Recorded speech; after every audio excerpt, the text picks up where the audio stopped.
Assalamualaikum warahmatullahi wabarakatuh. Innal hamdalillah nahmaduhu wa nasta'inuhu wa nastaghfiruhu wa na'udzu billahi min shururi anfusina wa min sayyiati a'malina man yahdihillahu fala mudhillalah wa man yudhlilhu fala hadiyalah.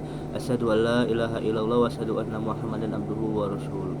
Rabbi shrli wa yassirli amri wa hlul 'uqdatam min lisani yafqahu qawli. Baiklah, perkenalkan nama saya Alfian Ardiansyah. Saya dari Prodi Hukum Universitas Muhammadiyah Sidoarjo.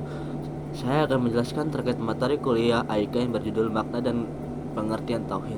Menurut bahasa, kata tauhid berasal dari bahasa Arab tauhid untuk masdar infinitif dari kata wahada yang artinya al-i'tiqadu biwahdaniyatillah, yang artinya keyakinan atas keesaan Allah. Sedangkan pengertian secara istilah tauhid ialah meyakini bahwa Allah Subhanahu wa taala itu esa dan tidak ada sekutu baginya. Kesaksian ini dirumuskan dalam kalimat syahadat la ilaha illallah, tiada Tuhan selain Allah. Tauhid artinya mengesahkan Allah. Esa berarti satu.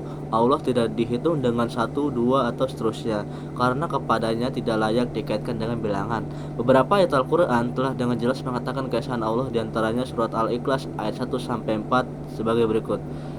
Katakanlah, Dia Allah yang Maha Esa. Allah adalah Tuhan yang bergantung kepadanya segala sesuatu. Dia tidak beranak dan tidak pula diperanakan, dan tidak ada seorang pun yang setara dengan Dia. Quran surat Al-Ikhlas surah ke-112 ayat 1-4. Dari ayat di atas dapat ditangkap penjelasan bahwa Allah itu esa. Keesaan Allah Subhanahu wa taala itu menurut Muhammad Quraisy Shihab mencakup keesaan zat, keesaan sifat, keesaan perbuatan, serta keesaan dalam beribadah kepadanya. Keesaan zat mengandung pengertian bahwa seseorang harus percaya bahwa Allah Subhanahu wa taala tidak terdiri dari unsur-unsur atau bagian-bagian, karena bila zat yang maha kuasa itu terdiri dari dua unsur atau lebih, betapapun kecilnya unsur atau bagian itu, maka ini berarti dia membutuhkan unsur atau bagian itu. Atau dengan kata lain, unsur atau bagian ini merupakan syarat bagi wujudnya. Adapun keesaan dalam sifatnya mengandung pengertian bahwa Allah memiliki sifat yang tidak sama dengan substansi dan kapasitasnya dengan sifat makhluk. Walaupun dari segi bahasa, kata yang digunakan untuk menunjukkan sifat tersebut sama sebagai contoh kata rahim. Rahim merupakan sifat bagi Allah, tetapi juga digunakan untuk merujuk rahmat atau kasih sayang makhluk.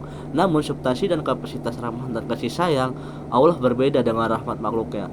Allah esa dalam sifatnya, sehingga tidak ada yang menyamai substansi dan kapasitas tersebut.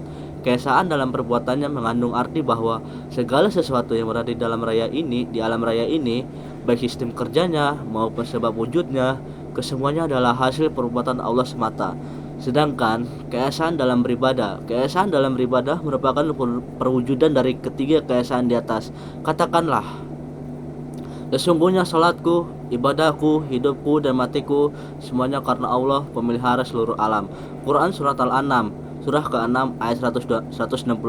Dari sini dapat disimpulkan bahwa segala bentuk peribadatan harus ditunjukkan hanya kepada Allah semata. Hanya Allah yang wajib disembah. Tidak boleh peribadatan itu ditunjukkan kepada selain Allah Subhanahu wa taala. Keesaan Allah Subhanahu wa taala sangat penting ditanamkan dalam hati setiap orang yang mengimani adanya Allah Subhanahu wa taala. Oleh karena itu, untuk mendukung tercapaian keimanan tersebut harus didukung dengan pemahaman mengenai ilmu tauhid dan cabang-cabang lain dari ilmu tauhid. Dengan pemahaman yang utuh seperti ini, diharapkan bisa memudahkan seseorang untuk bertauhid yang benar. Mungkin segitu saja penjelasan dari kami tentang materi kuliah AIK yang berjudul Makna dan Pengertian Tauhid. Bila ada kesalahan kata dan mohon dimaafkan, sebab saya adalah manusia biasa dan kesempurnaan hanyalah milik Allah Subhanahu wa taala. Wassalamualaikum warahmatullahi wabarakatuh.